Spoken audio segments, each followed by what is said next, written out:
Pandemic, thieves are targeting our local businesses, big and small. So there are some changes here, a new way that law enforcement will be cracking down on these crimes, and it's starting in Washington County. Some misdemeanor thefts will instead be prosecuted as felonies. Lisa Balick live in TIGARD with what she found out. Lisa? Yeah, what is interesting, what I found out today is that it's not just closed businesses that are being targeted by thieves, but it's businesses that are open and even some of the biggest businesses that these thieves are stealing from. This business broken into 4 times in the past 2 months.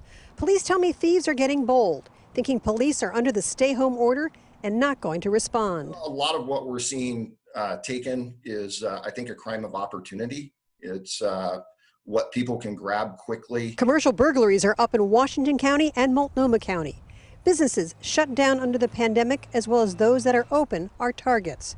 At open businesses, some people are even pushing full carts out the door without paying. These criminals are knowing that some of the loss prevention officers may be less inclined to be in close proximity to people because of COVID, or may be distracted because the stores are even busier, and they're being more brazen in what they're doing. That's why the Washington County District Attorney is now using a crime-fighting tool he found in state law. Under a state of emergency, prosecutors can charge criminals with felonies regardless of the value of what's stolen.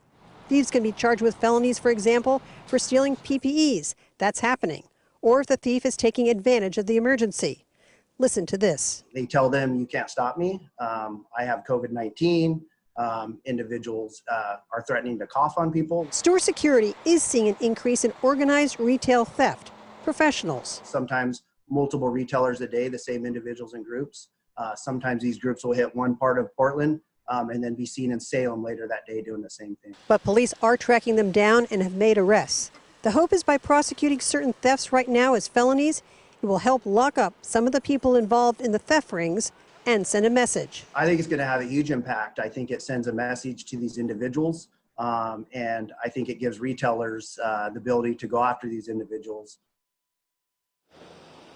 Now, police tell me that if your business is closed down, make sure you remove all the cash from that business. Even if you've got cash in a safe, get it out of there. Make sure you have an alarm system, you have video surveillance. They say that is really critical right now. And even when people board up the windows sometimes, that can be a problem because police can't see inside if somebody's in there who shouldn't be. More tonight coming up at 6. Live in TIGARD, Lisa Balick, KOING 6 News. All right, stay dry out there, Lisa, if you can.